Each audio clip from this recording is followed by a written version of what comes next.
우리가 살아가면서 여러 가지 일들을 겪게 될 때 믿음으로 계속 패들링을 하게 되면 주님께서 그 환난을 도리어 씨를 뿌리는, 열매가 나중에 나게 되는 씨를 뿌리는 일들로 만들어 주십니다. 오늘도 하나님께서 우리에게 이 예배를 통해서 믿음의 씨앗을 뿌려주시고 장차 가정 안에, 우리 심령 안에 큰 믿음의 선한 열매들이 가득하게 맺히게 되는 저와 여러분이 되시기를 주의 이름으로 축원합니다. 항공 용어 중에서 벌티고라는 단어가 있다고 합니다. 벌티고.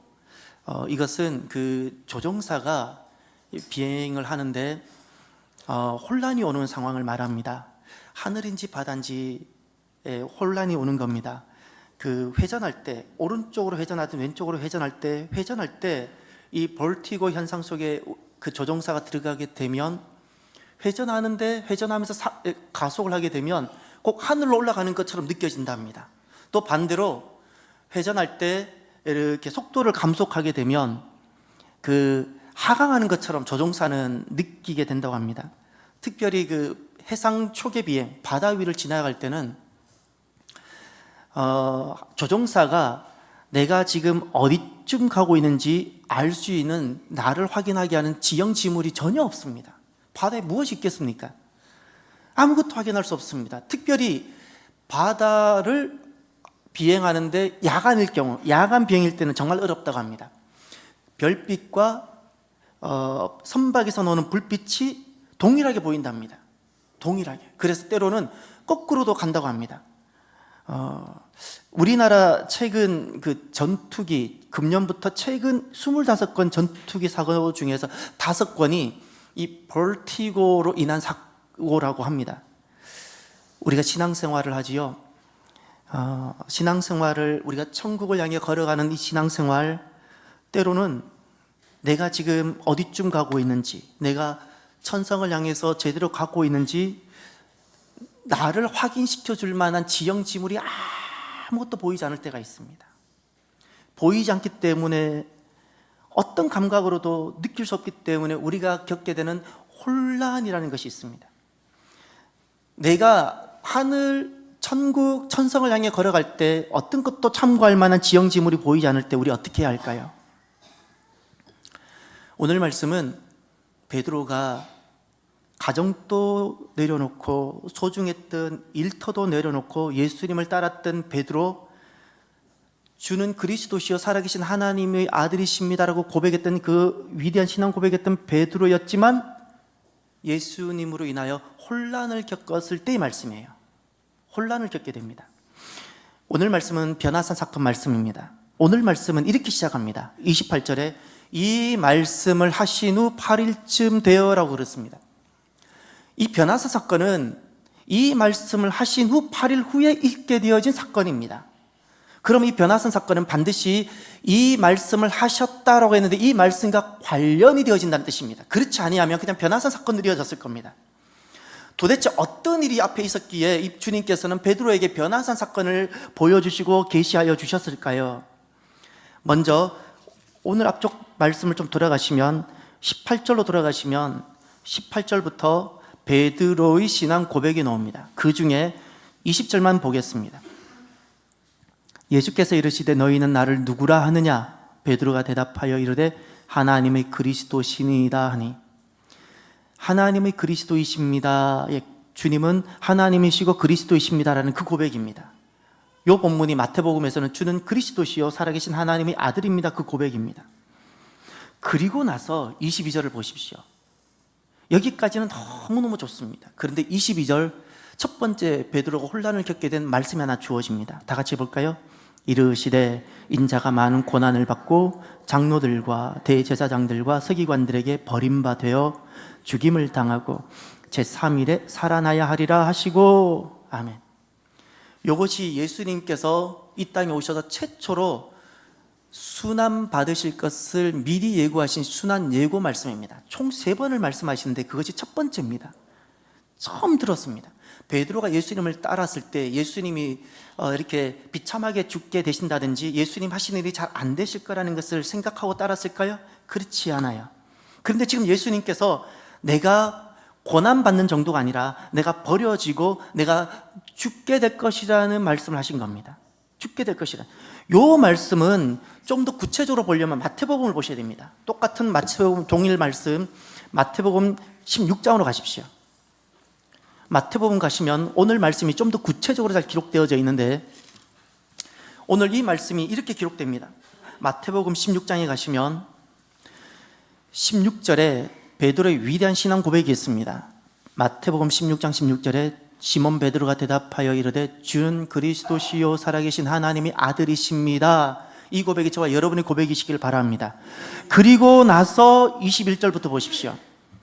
21절을 제가 읽을 테니 22절과 23절을 여러분들께서 읽어주시길 바랍니다.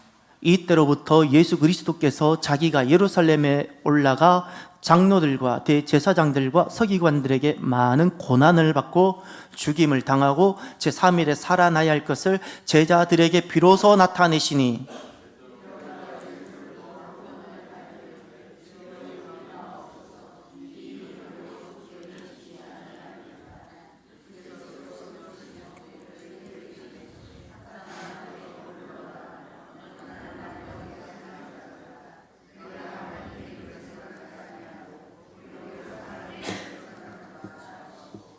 아멘. 지금 이 마태복음을 통해서 보면 그 당시에 위대한 신앙 고백한 다음에 예수님께서 순환 받으실 것을 말했을 때 어떤 일이 베드로에게 있었는가를 말씀해 주고 있습니다. 베드로는 예수님께서 버려지시고 예수님께서 죽으신다는 것을 받아들일 수가 없던 겁니다. 그것은 내가 망하는 거기 때문에. 가정도 내려놓고 왔어요.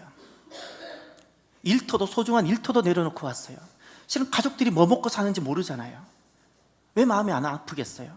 다 내려놓고 주님을 따르는데 지금 주님께서 버려지고 죽으시겠다고, 나는 망한다고 그랬더니 얼마나 베드로가 힘들었겠습니까? 그래서 22절에 예수님을 붙들고 항변했다는 것은 결코 그 일을 원하지도 않고 지금 베드로가 받아들일 수 없다는 겁니다. 그랬을 때 그 다음 보세요. 예수님께 무슨 말씀을 듣는가 하니 사탄아 내 뒤로 물러가라 그랬어요. 너는 나를 넘어지게 하는 자다. 그렇게 따르고 그렇게 소중했던 가정과 일터도 내려놓고 주님을 따랐는데 지금 베드로는 그 주님으로부터 나를 넘어지게 하는 자다. 왜 사탄이 하는 그 일을 하느냐 말씀을 들었어요.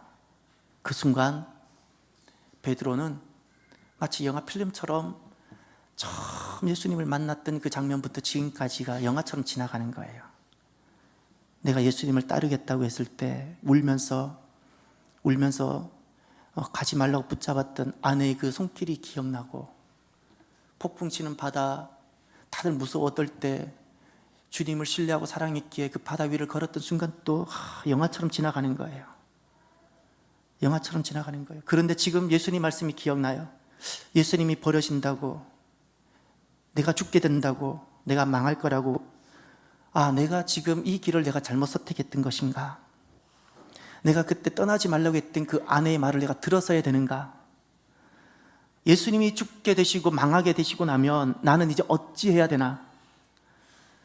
더구나 지금 내 눈앞에 있는 예수님 얼굴을 볼 수가 없는 거예요. 내가 전부를 다 포기하고 따랐는데 오늘만큼은 나를 넘어지는 자라고 사탄이라 말씀하신 그 예수님을, 오늘만큼은 꼭 예수님을 모르는 사람이고 싶어요. 예수님을 몰랐으면 좋겠어요. 그분을 믿고 따른다는 것이 내가 막 부끄러워지는 것 같아요. 지금 베드로 주변에 제자들이 함께 있죠. 그동안 함께 했던 제자들 괜히 수군거리는 것 같아요.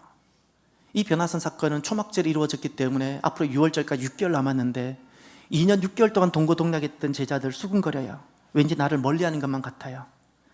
베드로 지금 어디론가 떠나 가야만 될 것 같아요. 이렇게 어찌해야 할 바 몰라 혼란스러워하면서 한 주 정도가, 8일 정도가 흘렀어요.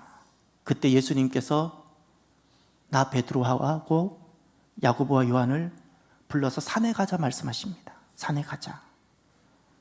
근데 지금 베드로인 나는 산에 갈 기분이 아니에요. 산에 갈 기분이 아니라고요. 산에 가셔야 될 이유가 있으시다면 예수님께서 나머지 제자 중에서 신실한 이들을 붙들고 같이 올라가셨으면 좋겠어요. 지금 베드로, 나는 예수님을 수행할 만한 기분이 아니에요. 나는 지금 이분을 따라야 할지 말아야 될지 지금 혼란스러운 거예요. 내가 예수님과 함께하는 것이 내가 망하는 길인지 아닌지를 알고 싶을 뿐입니다. 그때 주어진 말씀이 오늘 말씀이에요. 베드로가 너는 나를 넘어지는 자다. 사탄아 내 뒤로 물러서라. 이와 같은 말씀을 듣고 혼란스러워할 때, 한 주일이 지났을 때, 아직 베드로는 혼란이 거쳐지지 않았을 때, 베드로에게 어둠이 있었을 때, 그때 예수님께서 특별한 말씀과 사건을 주셨던 본문이 오늘입니다. 그리고 오늘 말씀의 마지막 부분을 보십시오. 어떻게 되는가? 다시 오늘 본문으로 돌아가셔서 누가복음 9장 34절부터 36절을 보시면 오늘 말씀은 이렇게 끝납니다. 이 말할 즈음에 구름이 와서 그들을 덮는지라. 구름 속으로 들어갈 때에 그들이 무서워하더니 구름 속에서 소리가 나서 이르되 이는 나의 아들 곧 택함을 받은 자니 너희는 그의 말을 들으라 하고 소리가 그침에 오직 예수만 보이더라. 제자들이 잠잠하여 그 본 것을 무엇이든지 그때에는 아무에게도 이르지 아니하니라. 아멘. 혼란스러웠어요. 어둡기도 했어요. 마음이 아프기도 했어요. 나를 넘어지는 자라 그랬을 때 얼마나 베드로가 마음이 아팠겠어요. 그런데 오늘 이 사건을 통해서 내가 그분의 말씀을 다시금 들으리라. 오직 내가 예수만 보이더라. 그 길을 내가 걸어가리라. 그 귀한 믿음의 결단을 하게 됩니다. 하나님께서는 그 아픈 마음과 흔들림 속에서 믿음으로 결단하는 베드로, 내가 예수님을 따르다가 망하게 되더라도, 내가 죽게 될지라도 내가 믿음으로 예수님을 따라보리라. 내가 그분의 말씀을 다시금 내가 들으리라. 나는 오직 그분만 바라보리라 결단하는 그 베드로를 하나님께서는 이 땅에서 살아가면서 감각 때문에 흔들리지 않도록 천국의 지형지물을 보여주십니다. 천국의 지형지물, 하나님 나라가 분명히 있고 우리가 걸어가는 이 여정이 하나님께서 함께하는 여정이라는 것을 천국의 지형지물로 선명하게 보여주세요. 그것이 변화산 사건이에요. 변화산 사건이에요. 다시금 예수님을 따를 수 있는 새 힘, 예수님을 따를 수 있는 새 힘을 주실 뿐만 아니라 두고 온 가족까지도 주님께서는 보살펴 주고 싶으세요. 오늘 말씀을 통해서 우리가 놀라운 것을 많이 깨닫게 됩니다. 우리가 살아가면서 혼란스러운 땅에서 우리가 여러 가지 많은 것을 겪게 되는데, 그때 내가 믿음으로 주님을 바라보리라 결심하게 되면 이 땅에서, 혼란스러운 땅에서 천국을 보게 됩니다. 그래서 27절을 보셔야 됩니다. 27절 이렇게 말씀하셨습니다. 오늘 본문 바로 직전에 있는 말씀이 무슨 말씀인가 하니, 내가 참으로 너희에게 이르노니 여기 서 있는 사람 중에 죽기 전에 하나님의 나라를 볼 자도 있느니라. 그 하나님의 나라를 본다 그랬지요. 그 사건이 변화산 사건이에요. 하나님 나라를 보게 된 사건이 변화산 사건이에요. 누가? 베드로가 하나님 나라를 경험한 사건이 변화산 사건이요. 주님께서 27절에 하나님 나라를 볼 자가 있다 그랬는데 여러 가지 의미가 있지만 1차적으로 베드로가 그가 걸어가는 그 믿음의 여정에서 보이지 않아서 혼란스러웠을 때 천국의 지형지물 사건으로 확인하게 되어진 것이 바로 이 변화산 사건입니다. 어떻게 하면 오직 주님만 우리가 볼 수 있을까요? 혼란스러울 때 어떻게 하면 우리가 주님을 잃어버리지 않을 수 있을까요? 산으로 올라가야 됩니다. 28절을 보십시오. 이 말씀을 하신 후 8일쯤 되어 예수께서 베드로와 요한과 야고보를 데리고 기도하시러 산에 올라가사. 아멘. 이미 예수님께서는 베드로에게 하세요. 베드로에게 지금 가장 필요한 것이 무엇인지 아세요? 그래서 그를 산으로 데려가시는 겁니다. 산이란 땅에서 일어나는 소음과 땅에서 일어나는 분진들이 미치지 않는 바로 그곳입니다. 산이란 하나님을 만나기 위해서 인생이 주의 이름을 부르기 위해서 나아가는 부르는 그 자리, 그것이 바로 산입니다. 모든 해답이 주님께 있음을 믿기에 오직 온 마음과 전심으로 내 속에 있는 모든 것으로 주님께 나아가 부르짖는 기도의 그 자리가 바로 산입니다. 살아가다가 혼란스러울 때가 있지요.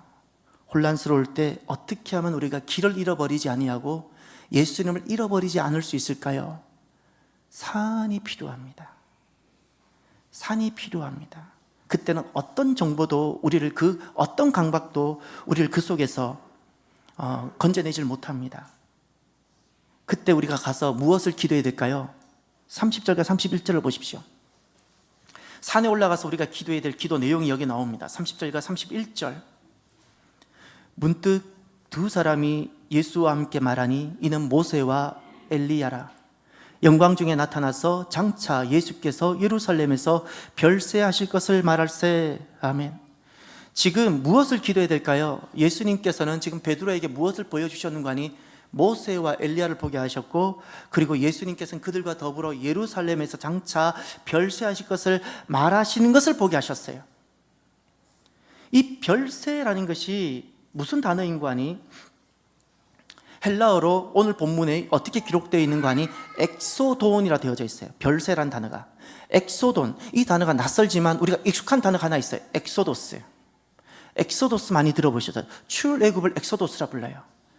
이 오늘 본문의 별세가 출애굽이란 단어와 똑같은 단어입니다. 엑소도스예요.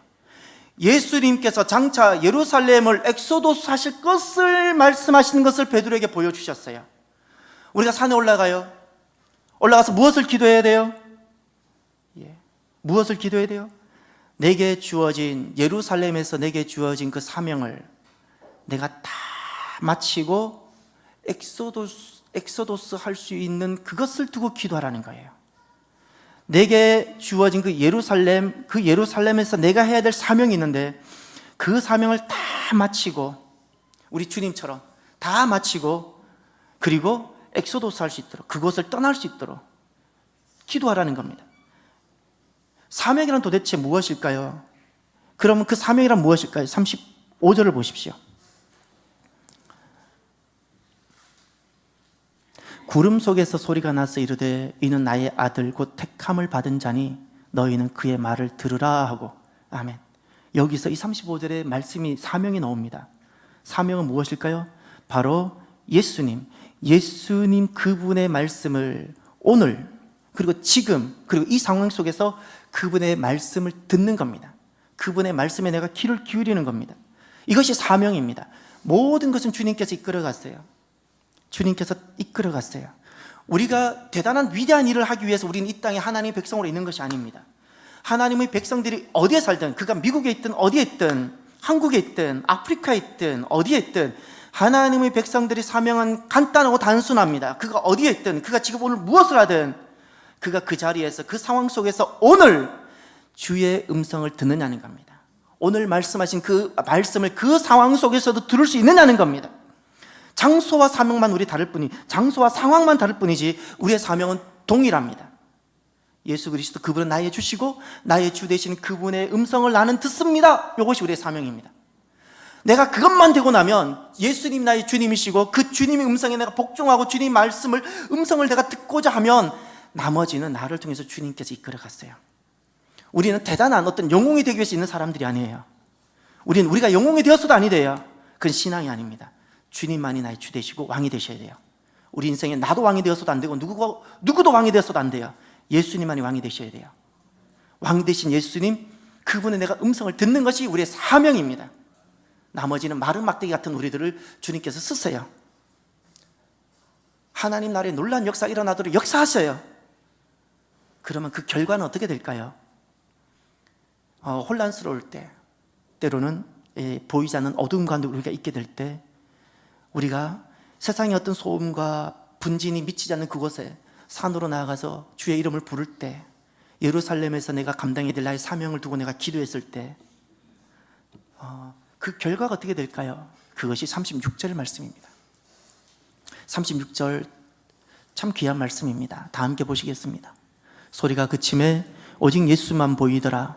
제자들이 잠잠하여 그 본 것을 무엇이든지 그때에는 아무에게도 이르지 아니하니라. 아멘. 오직 예수만 보이더라. 그 결과가 어떻게 됐을까요? 혼란스러웠을 때, 때로는 어두웠을 때, 내가 어찌해야 될 바 알지 못했을 때, 마음이 아팠을 때, 눈물이 아니고는 걸어갈 수 없었을 때, 그때 산으로 가서 나의 예루살렘의 그 사명, 내가 있어야 되는 그 자리가 예루살렘인데 그 예루살렘의 사명을 다할 수 있기를 내가 기도했을 때 주님의 응답은 이렇게 주어집니다. 오직 예수만 보이더라. 이것이 응답입니다. 오직 예수만 보이더라. 이것이 응답입니다.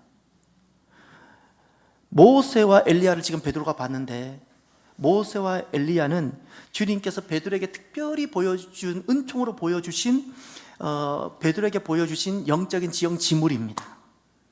흔들리고 있는 베드로를 주님께서 굳게 세우기 위해서 영적으로 보여주신 지형 지물들입니다. 왜 보여주셨죠? 다시금 예수님을 따르라고, 예수님 말씀을 다시금 듣는 그 자리에 서라고, 예수님만 보게 하기 위해서 베드로에게 흔들리고 있는, 본인도 모르게 마음에 어둠이 생긴 그 베드로에게 주님께서 은총으로 주신 영적 지형지물, 믿음의 지형지물이 모세와 엘리야입니다. 믿음은, 그러나 중요한 것은 믿음은 모세를 보는 것이 믿음이 아니고요, 믿음은 엘리야를 따르는 것도 믿음이 아닙니다. 믿음은 오직 보여지는 영적 지형지물, 내가 경험한 기적이 믿음이 아니고요, 믿음은 오직 예수님만 따르는 것이 믿음입니다. 오직 예수님만 따르는 것. 믿음은 예수님 말씀을 진리로 듣게 합니다. 나도 모르게 모세를 찾았고 나도 모르게 엘리야를 찾았던 그 눈을 믿음은 예수님으로 향하게 합니다. 예수님만 찾도록 합니다. 베드로는 오늘 이 사건을 통해서 그의 인생의 전환점이 일어납니다. 베드로의 신앙 고백을 통해서 인생의 전환점이 일어난 것이 아니고요, 오늘 이 말씀을 통해서 위대한 신앙의 전환이 일어나는데, 그 이후로 그는 예수님 말씀을 듣는 자리를 떠나지 않습니다. 인생인지라 두려워서 예수님이 체포될 때 잠깐 도망도 갔지만 그만이 예수님 체포 그 자리에 머물렀어요. 그만이. 그는 일평생 예수님만 보이는 복을 받게 됩니다. 일평생입니다. 영광스러운 하나님의 나라를 하나님께서 그에게 보여주셨어요. 하나님의 구원의 방편이 교회이죠. 하나님의 모든 뜻이 마지막 시대까지 모든 뜻이 교회를 통해서 이루어질 것인데, 그 교회를 베드로 손을 통해서 중심으로 교회를 세워지게 합니다. 마가 다락방에 120명이 있는데 베드로를 중심으로 있었어요. 예루살렘이라는 교회가 베드로를 중심으로 이렇게 세워집니다. 그 은혜를 그가 입게 됩니다. 그 은혜를. 오늘날 우리가 믿음으로 여정들을 한 걸음 한 걸음 걸어가고 있지요. 우리가 걸어가고 있는 이 믿음의 여정은 비유하면 이와 같지 않겠습니까? 비행기를 타고 밤하늘, 바다 위를 날고 있는 조종사와 같지 않겠습니까? 밤하늘, 바다 위, 어디에도 지형지물이 때로는 보이지 않는 그 바다 위를 날고 있는 조종사와 같지 않겠습니까? 우리는 누구나가 이런 현상을 겪게 될 겁니다. 벌티고 현상. 여기가 하늘인지 저기가 바다인지, 저것이 별빛인지 저것이 선박의 불빛인지 혼란스러운 그 현상들을 우리가 걸어가는 길 가운데는 겪게 될 것입니다. 그때 내 인생의, 내 육의 감각으로는 그 비행에서 벗어날 수가 없다고 합니다. 아무리 뛰어난 베테랑 조종사도 감각으로는 그 비행에서 벗어날 수 없답니다. 그때는 도무지 자기 감각으로 믿어지지 않는데 계기비행을 해야 된다 그래요. 계기판을 믿어야 된답니다. 오늘날 우리들에게 그 계기비행이란 무엇일까요? 하나님의 말씀과 예수님을 보고 가는 그것만이 계기비행인 줄 믿으시기를 바랍니다. 그때 산으로 올라가시길 바랍니다. 걸어가다가 우리가 믿음으로 가는 길에 벌티고 현상이 생겼을 때 산으로 올라갑시다. 산으로 올라갑시다. 누구나가 이런 일들을 직면하게 되는데, 그때 소음이 들리지 않는, 세상에 분진이 미치지 않는 나와 하나님과 단독자로 만나는 그곳으로 나아갑시다. 그리고 그곳에서 기도합시다. 다른 것을 구하지 말고 예루살렘에서의 별세하실 것을 예수님께서 말씀하셨지요. 예루살렘이라는 것은 내가 부름받아 내가 서 있는 그 사명의 자리인데, 언젠가 그곳을 떠날 엑소도스할 바로 그거, 사명을 완수할 수 있기를 기도하는 거예요. 내게 남아있는 이 나그네 잠시간 동안 내가 언젠가 이곳을 다 나도 떠나게 될 텐데, 하나님, 제게 주어진 남은 시간, 제가 서 있는 그 예루살렘, 내가 살아가는 그 예루살렘에서 주님께서 내게 주신 그 사명을 다 감당할 수 있도록 은혜를 내려주십시오. 그리고 하나님 시간이 됐을 때 영광스럽게 아버지께 나아갈 수 있도록, 엑소도스 할 수 있도록, 이 땅을 떠나서 아버지께 갈 수 있도록 은혜를 베풀어 주십시오. 그 기도를 하자는 겁니다. 그리고 나면 혼란스러웠는데, 어쩌면 아직까지도 밤일 수는 있는데, 분명한 것은 예수님만 보이더라가 됩니다. 예수님만 보이더라. 우리 안에 주님께서 선명하게 예수님만 보이더라가 되게 해주십니다. 벌티고 현상이 일어났을 때 때로는 우리가 미숙함 때문에 일어날 수도 있고요, 때로는 부족해서 일어날 수도 있는데, 그것 때문에 우리가 신음할 수도 있고, 가만히 있어도 눈물이 날 수 있죠. 그때 감각으로 이 길을 걸어가지 말고요, 나홀로 산으로 올라가서 나의 예루살렘의 사명을 다 마치고 하나님 시간에 떠날 수 있기를 저와 여러분이 기도합시다. 믿음의 생활은 모세를 만나는 것도 아니고요, 능력 있는 엘리야를 만나는 것도 아닙니다. 예수님을 따르고 예수님만 보는 것이 신앙입니다. 혼란스러울 때조차도, 어려웠을 때조차도, 밤일 때조차도 저와 여러분 누구를 보고 있습니까? 지금 저와 여러분에게는 누가 보입니까? 예수님만 보이시기를 바랍니다. 예수님만 남는 그 길이, 예수님만 보이는 그 길이 믿음의 길입니다. 어느 권사님이 그런 말씀을 하셨다 그래요. 너무 이런 나이에 남편을 그만 사별하게 되셨답니다. 너무 이런 나이에 남편을 사별하고 나니까 이것도 잃어버리고 저것도 잃어버리고 부도 잃어버리고 다 잃어버리고 나니 예수만 남더라 그러더라고요. 예수만 남더라. 무엇이 믿음일까요? 예수만 남더라, 오직 예수만 보이더라, 이것이 믿음입니다. 혹시 내가 오늘 소중하게 여기는 모세가 무엇인가요? 내가 포기하지 않고 있는 모세가 있나요? 내가 아직 내려놓지 못한 엘리야가 있나요? 지금 예수님 외에 소중하게 보이는 모세나 엘리야를 지금 내가 내려놓지 아니하면 하나님이 빼앗아 가십니다. 그리고 오직 예수만 보이도록 하십니다. 살아가다가 우리가 어둠도 만날 수 있고 시름도 할 수 있는데, 그때 예수님만 오직 보리라 결심하는 저와 여러분이 되시기를 바랍니다. 그러면 주님께서 하나님 나라를 보게 하실 뿐만 아니라 주님 말씀이 들리도록, 그리고 나에게 주신 그 예루살렘의 사명을 결국 이루도록 은혜를 베풀어 주시고요, 나를 통해서 교회도 세워지고, 그리고 두고 온 가정조차도 주님께서 책임지시는 줄 믿으시기를 바랍니다. 교회와 가정은 이렇게 세워지는 겁니다. 오직 예수님만 보리라. 오늘 말씀을 마무리하면서 저는 이 찬양을 같이 나누었으면 좋겠습니다. 하나님의 사랑을 사모하는 자라는 찬양입니다. 이것은 언젠가 제가 결혼했을 때 내 동역자인 전도사님들이 축복하면서 축복송을 불러줄 때 제가 이 찬양을 불러달라고 제가 지정한 찬양이에요. 저 가사 하나하나가 우리 고백이 되었으면 좋겠습니다. 여기에는 우리가 주님을 사랑합니다, 우리가 주님의 평안을 바라봅니다는 고백뿐만이 아니라 더 중요한 고백이, 연약한 우리들을 얼마나 주님께서 사랑의 눈으로 인자한 귀로서 우리를 사랑하시고 귀를 기울이시는지가 고백이 나와 있어요. 그래서 마지막 고백이, 어디 있든지 주를 향하고 주만 바라볼지라, 나는 어디 있든지 나는 주님만 바라보겠습니다, 예수님만 바라보겠습니다 고백하는 저와 여러분이 되시길 바랍니다. 찬양합시다.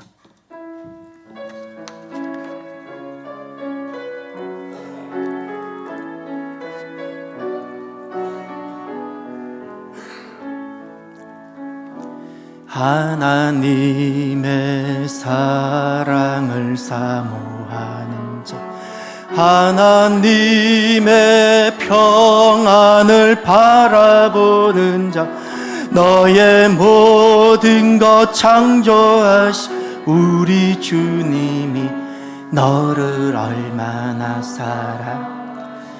하나님께 찬양과 경배, 하나님께 찬양과 경배.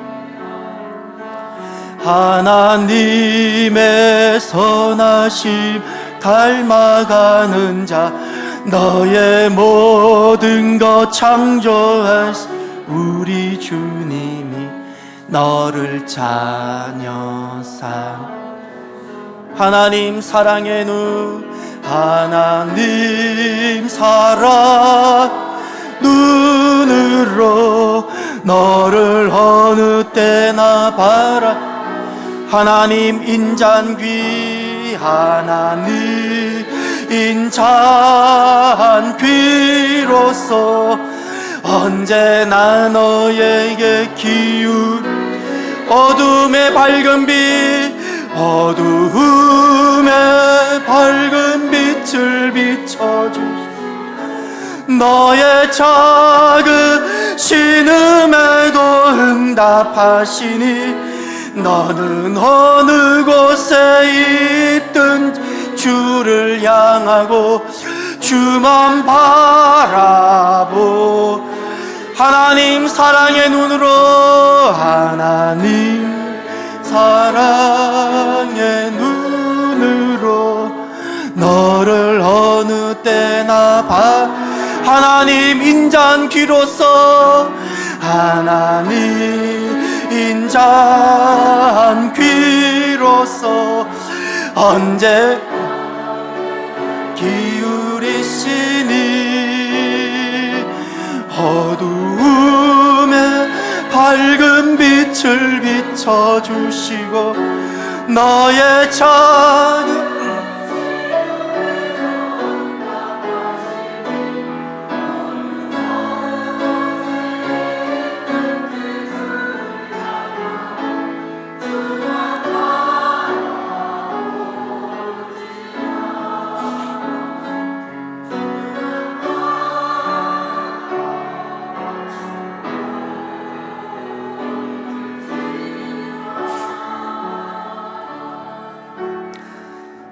기도합시다.